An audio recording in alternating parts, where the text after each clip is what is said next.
All right. Well, welcome to everyone tuning in and listening here to the Art Network podcast, our seventh episode of our English series.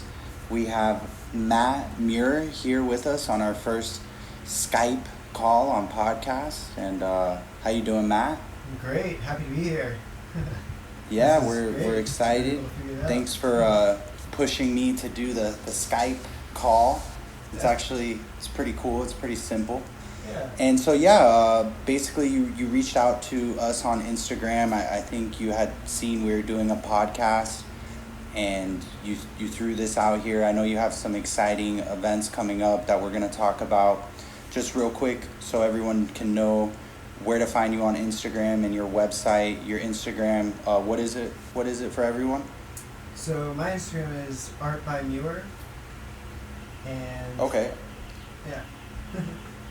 Yeah, and we're going to put the link up and we'll put it up on your name so everyone will see it. And then your website is artbymuir.org, www.artbymuir.org. Right, yeah. Totally. Yeah, cool. And so, I see here that you have a pretty vast collection of work. You want to tell me a little bit about how long you've been painting and your style, kind of like what you're doing? Definitely. So I've been painting for like the last 10 years, pretty relentlessly, I would say. And I've definitely gone through different styles, different series of works. How old are you? I am 30 years old. Yeah. Okay.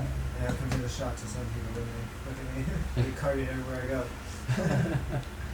But I've gone through different styles.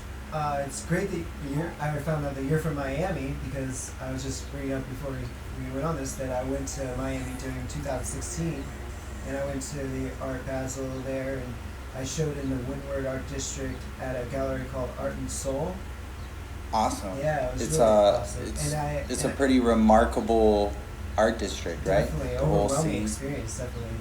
Yeah. A sensory overload, no doubt about that. Cool. Nice. So you showed your art at Art Basel. That must have felt like an accomplishment. That was pretty cool, right? Definitely. Like a worldwide stage. Yeah, and I was a studio assistant to Andy Burgess.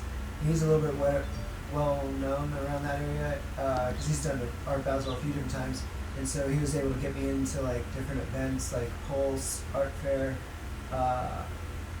and Aqua Fair, and so I was able to get like a really insider view without having to pay the extra money for the tickets and all that, and that gave me great perspective of like what's going on in the industry. Came back home with a whole revision to do. But what I was going to get to is that during the 2016 show, I was showing these TV heads, this whole TV head series that's behind me. Is it named Conclusions? Yeah, Conclusions. Yeah, exactly. Yeah, that's the name of the series that we did there, and it was awesome. I had a great turnout. But so if you want, I can tell you a little bit about these paintings specifically. They're they kind of like stylized in the 1800s attire. So I was like kind of really inspired by the industrial movement. We had like all the change going on. We were seeing that machines could help humans and all that. And then I have the TV being like the time that we had like the hippie movement. We had like the revolution and all that's going. And so these were both pinnacle times that I felt like we could really get some momentum and change.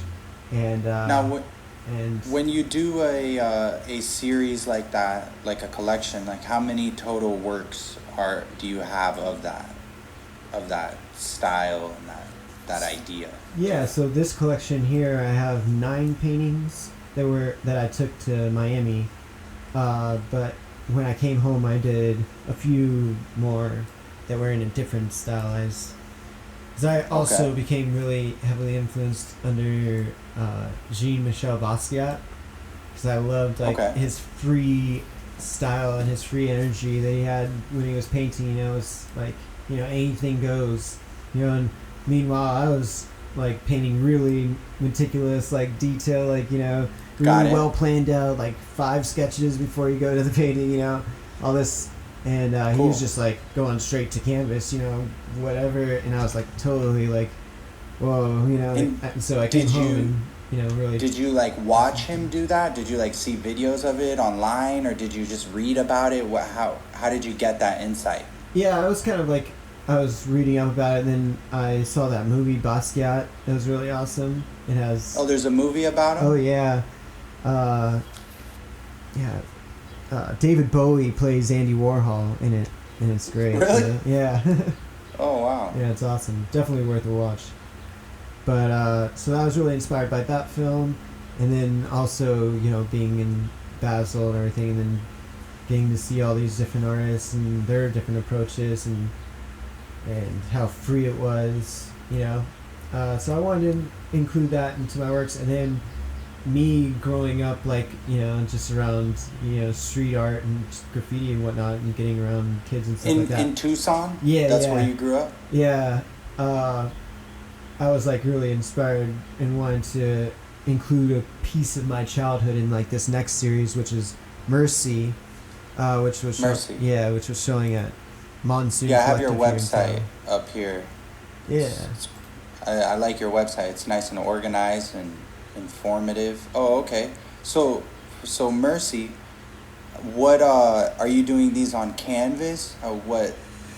No, like these on? are mostly on panel, like really thick, like 1.5 inch panel boards that I have. Okay. And I just layered them so much, like with, you know, house paint and gessos and heavy duty molding paste and stuff like that. And I just, you know, really wanted to make these things different textured and really like have a grittiness to them, like they're fresh right off the street, you know. Yeah, definitely. I think that learning how to use all of those different gesso and different things to mix in with your paints, I think that's a pretty valuable thing, and you just have to experiment it. Did you always use these like ways to make your paintings more enriched and have more like depth, or is it something you picked up over time? So I've always, you know, been into gessoing, strong advocate of gessoing your canvas first, you know, and then sanding it and gessoing it again, especially when I was getting into like these more detailed works that I wanted everything to be very straight and perfect lines and stuff like that, so I had to have a perfect flat surface for it. But still wanting to work with canvas because it's lightweight, you know, and you can do bigger works. So I did oil painting for a bit too, so I have some oil paintings. I have a 72 by 48 inch oil painting that's going to be in the show that is coming up actually. It's on May 11th. Yeah, so is that going to be in Tucson? Yes, it is in Tucson, yeah. So on May 11th, and you're going to be be showing the Mercy series there? Is that what? Yes, yeah. Yep. Yeah, there's some like little extra miscellaneous things in this. And in where this is new it? show, Where is it going to be? It's at a place called Soul Gallery, or no, Soul Art Gallery. It's funny because I showed at a place in Miami called Art and Soul Gallery, and now I'm showing at a place called Soul Art Gallery. Kind of get confusing, but you might have to open your own gallery and name it Soul. Yeah, there you go. Right, keep the trend alive. And so how I see here too that part of that Mercy series, you have some influential people here. You have portraits of Gandhi, John Lennon, Marilyn Monroe, Tupac, Nikola Tesla, MLK, Abraham Lincoln. Yeah. Are these all people that you like look up to in certain parts of their lives? Totally, 100%. I feel like all those people really took their success in a way that they were able to use it to, you know, spread awareness, you know, and spread that good message, you know, that good movement that we're all trying to push. Yeah, and so each one of them has their own story, of course. All of those that you named I believe, were shot and died by gun wound. Oh wow, really? Yeah. And Tesla was shot? Oh wait, no, not Tesla. Sorry. Yeah, Tesla is one of the ones that is excused from that list. Yeah, but, the rest, yeah. I believe so. So, yeah, Tesla's in there for his own reasons. You know, he was on that free energy movement and all that, and I really heavily support that. You know, he works his whole life towards getting that information out. So. And then tell me a little bit more about the shadow box. And for everyone listening, when you are hearing this, we're gonna show little screenshots of the art we're talking about. So if you can look at your phone while you're listening, you can see what we're talking about. What are these shadow boxes? Those look pretty cool. Yeah, so it was just like a idea that came to me that I saw like all these different emergency fire hydrant type boxes, and I was like, well, man, like what if like it was for like a protest, you know, sign or something like that, you know, like that, you know, in a state of emergency, like here it is, like and you can go right out to the street and do your thing. And so I just kind of made a mockery of that by making my own shadow box. And I did, in fact, put a protest sign in there. And on my protest sign, it says, "Automate labor, free humanity."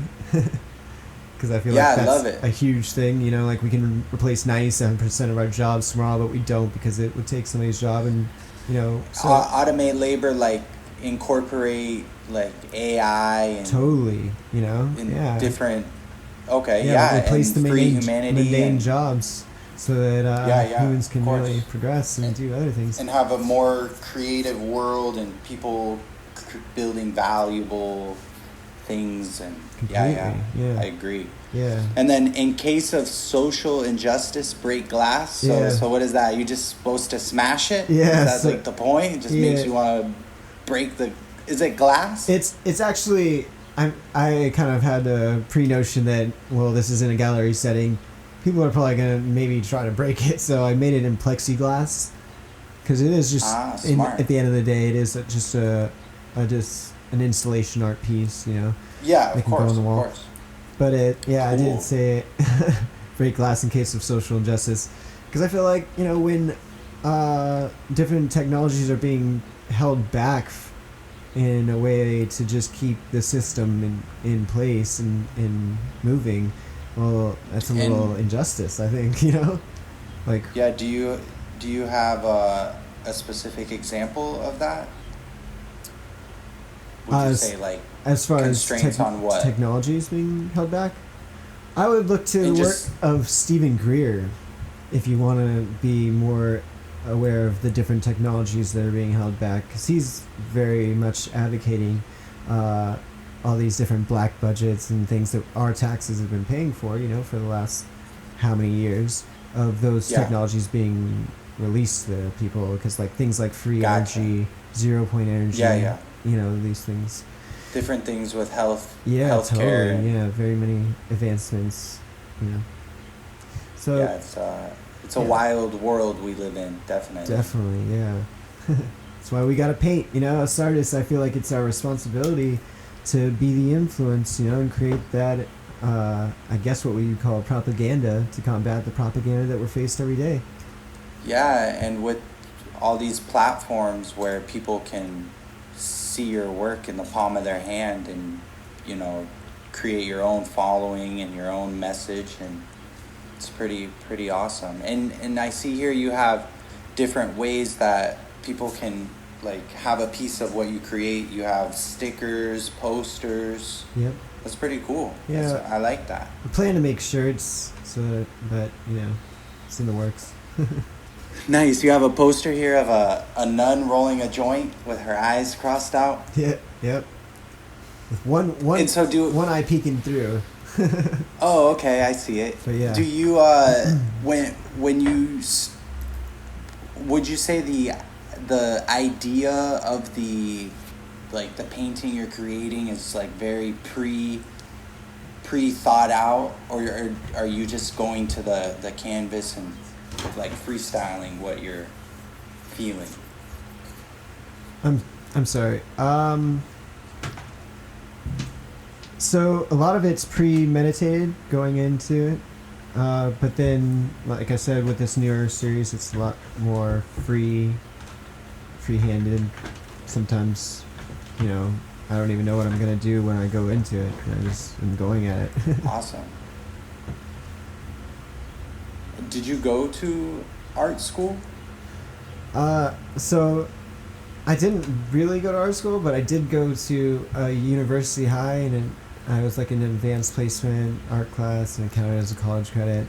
But for most part, I'm self-taught. YouTube University and all that. Awesome. Yeah.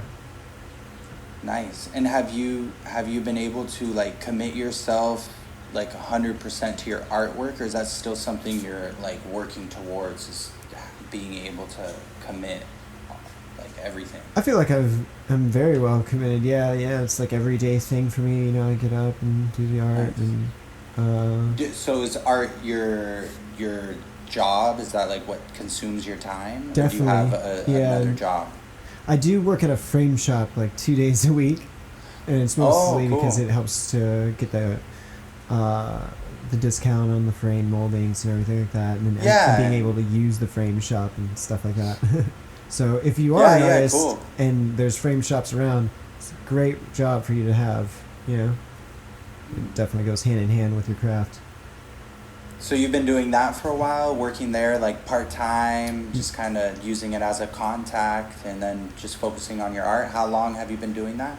Yeah, about a year and a half. I've been just trying to pursue art full-time.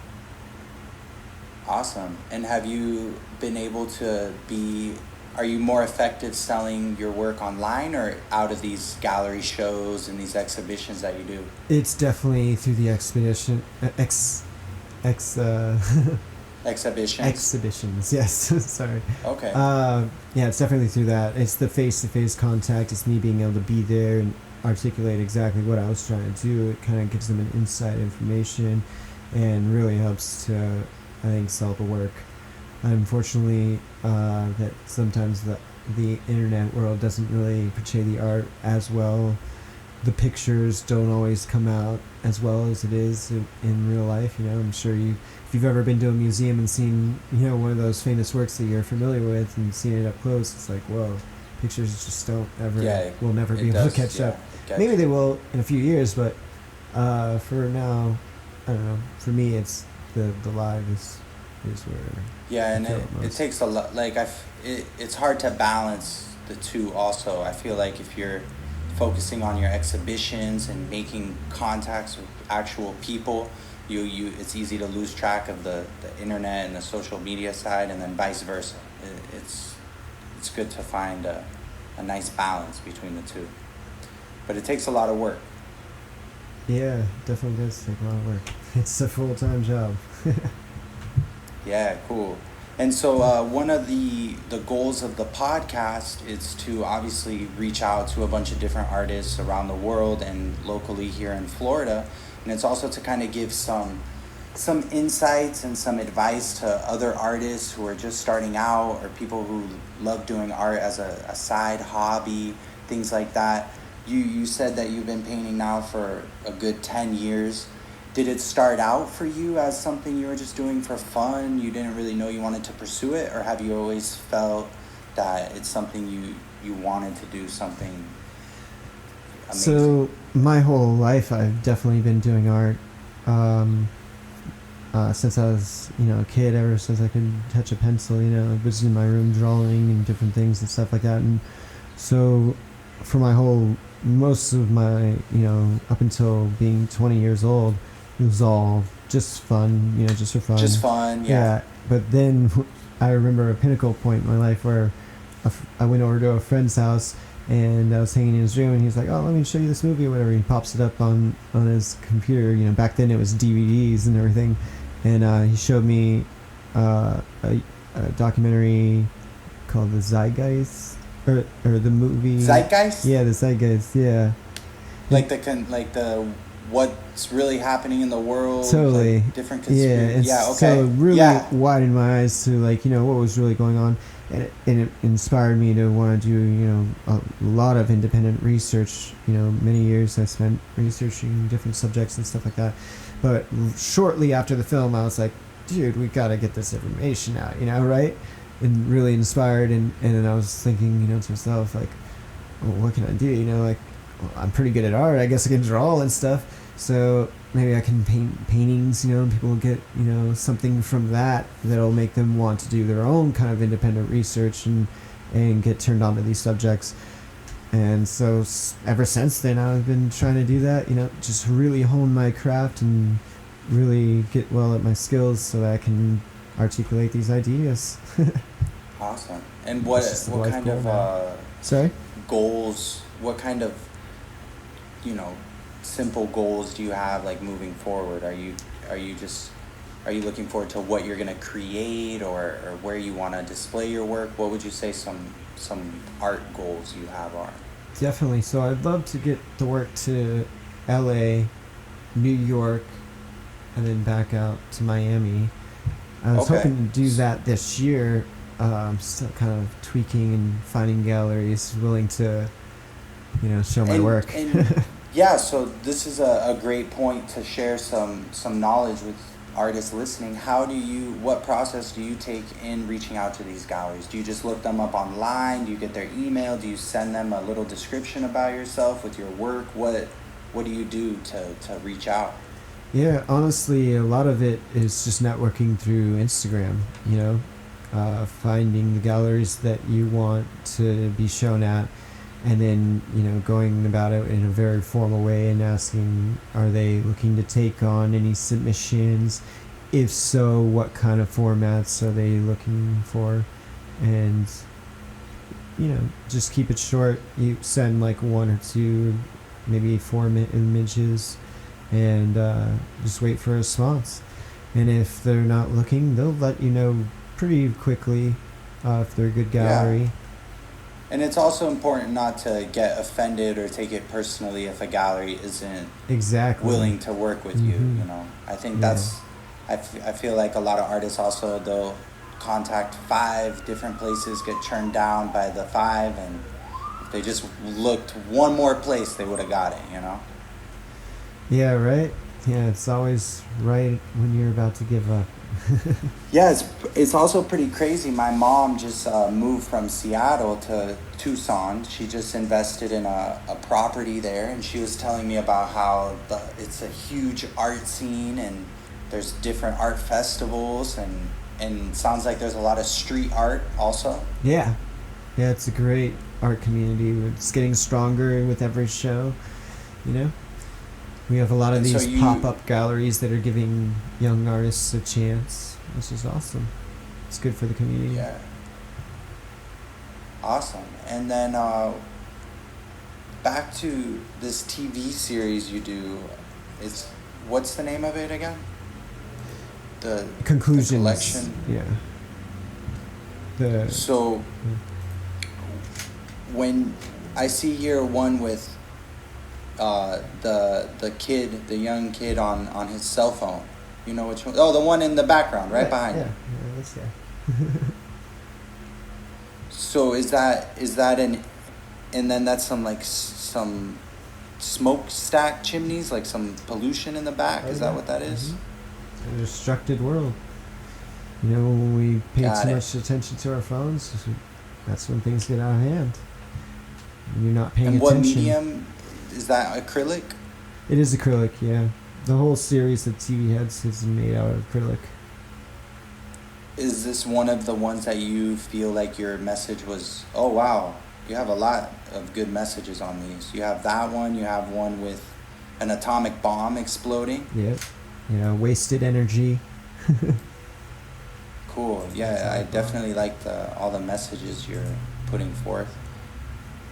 Yeah, I feel like one about it's pollution in the ocean. Yeah. I feel like it's definitely needed, for this time period that we're all in, for the artists to really step up and take responsibility for what they're adding to this 500-year-old tradition, Yeah. No.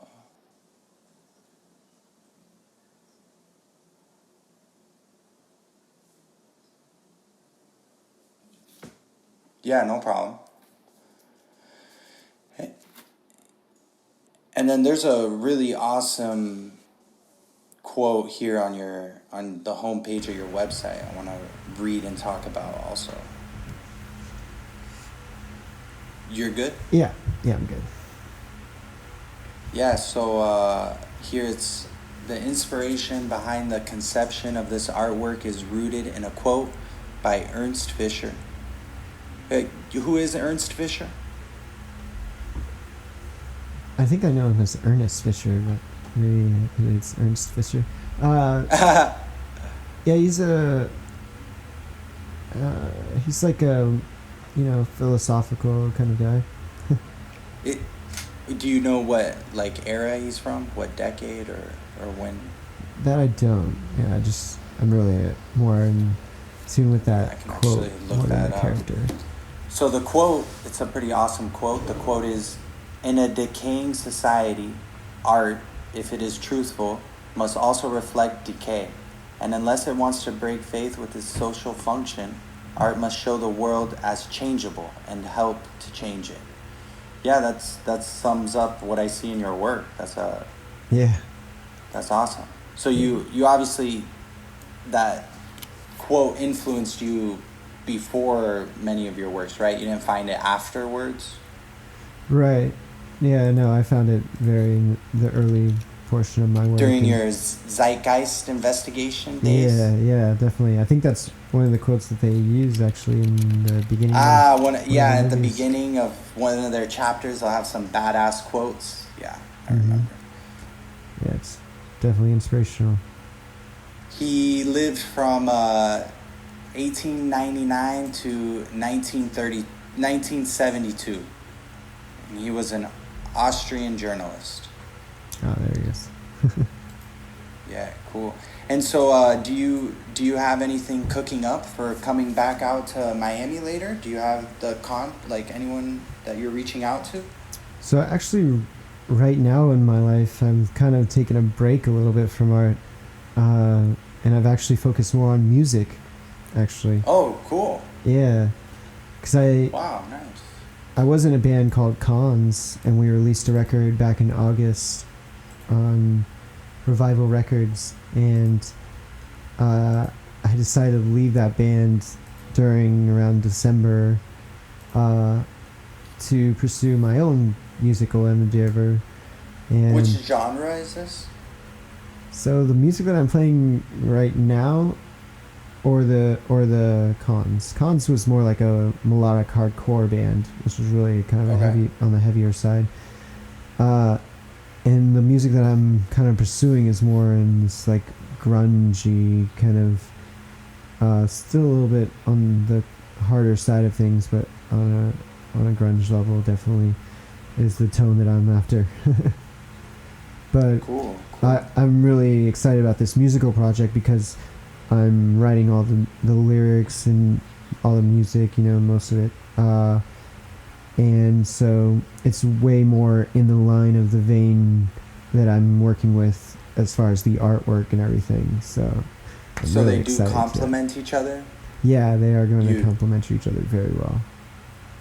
And after you get done doing a jam session or something, do you feel inspired to paint? Do they complement each other in that sense? Like one triggers the other one's?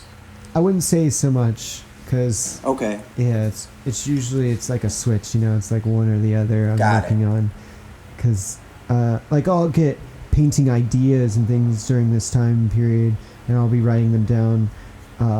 But for the most part, it's a lot of focus on the music and making sure that's all 100%. So right now with that, I'm in the process of demoing and just hearing things back, and I plan to be out recording by around the fall, probably in West Hollywood with a friend of mine,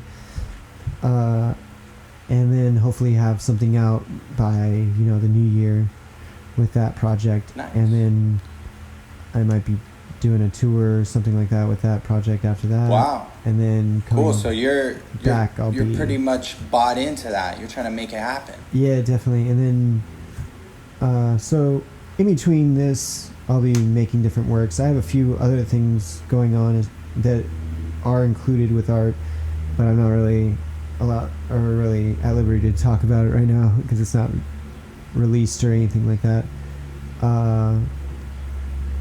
But yeah, I've always got different things cooking, you know. Cool.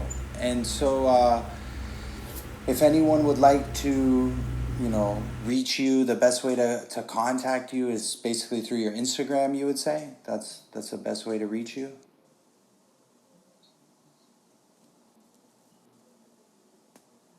Yeah, we're trying to figure out this Skype live podcast, but we're doing a good job. We got it.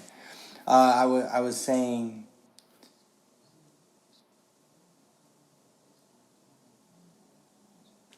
Yeah, and if anyone listening knows anyone in those three big cities, New York, LA, or Miami, have a gallery, want to exhibit a awesome artist, Muir. Yeah, cool. And I definitely love this whole collection of the TVs and the mixing of the different evolutions in our process as humans. You have prints of these too? Yeah, almost all the works have prints. Okay. Versions of them. I just don't all have them on my website. On the website? Yeah. And so if there's anything that anybody likes, they can definitely contact me and we can make something work. And I really like how you also use your work at the framing store as kind of something that you use to your advantage. I'm sure you network there a bunch, right? Like you meet Definitely. people. Yeah, it's great. Who are getting frames ordered. If you could give one last piece of advice to someone who is working a full-time job, but they're very passionate about music or photography or artwork, what kind of advice would you give them in transitioning into a situation where you are just now working a part-time job just to use it for the benefits, but you're focusing on your craft? What kind of advice would you give someone to kind of make that transition from working full-time to working on their craft full-time?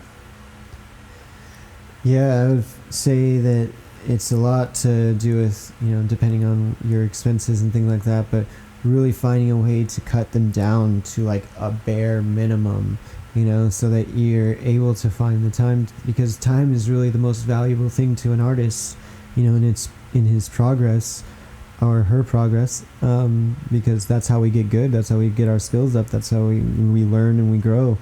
So if you don't have the time to learn and grow, then it's going to be a very slow process.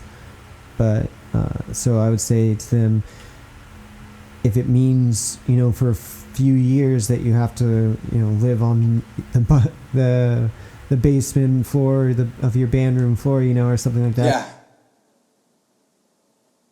Cool. So to basically, cut down your expenses and live on a very minimal style so that you can buy yourself time, which will ultimately make you better. And when you do something very well, eventually, you'll get rewarded with it when you do it with integrity and with everything, and you don't take shortcuts. I mean, I'm a firm believer of that. If you do things to their full potentiality with everything you have to give, I think you might not get compensated for it or recognized for it right away, but I think that moment comes around. Yeah, hard work pays off. Definitely. And then it's also a big thing to go into it without looking for the reward. Yeah. The goal should always be just for you to be killing it, and putting out the best stuff that you can, and stuff that you're proud of. Yeah. Those should be the goal, and the success and all that and all these things, that's the reward of hard work, It shouldn't be the goal. If that's the goal, you're going into it for the wrong reasons. Awesome. You gotta have that. It's gotta be for you, and it's gotta be just you wanting to hone your skills and become, a master yourself. Sweet. Well, thanks again for coming on the podcast. I think this was a success doing the Skype call. I mean, we got a lot of good conversation and talked about some things where you're showing your work, some valuable insights for artists. And we're going to make sure in the description put your website, your Instagram. Also, I'll have you send me some info about your show so we can put your upcoming show in there. Definitely, May 12th. And then there's also the book coming out with Monsoon Collective. I just finished up a show with them. It was a 3-month-long show. And they're going to be coming out with a book. And that was a really interesting experience because it was each artist was assigned like 1 or 2 rooms that they could do whatever they wanted to the room. You know, they could totally paint the walls, destroy it, you know, whatever they wanted to do. And so I did a lot of mural installations and things like that in there. And I showed all these works. I showed like 57 different pieces of work. And you said that there's so that a book will be book coming out that's pretty soon here. Like showing that? Yeah. It'll be coming out probably in the fall with Monsoon Collective. It'll be the Monsoon Collective like coffee table book. It'll showcase all the different artists. 'Cause there was 50 artists that were included in that show.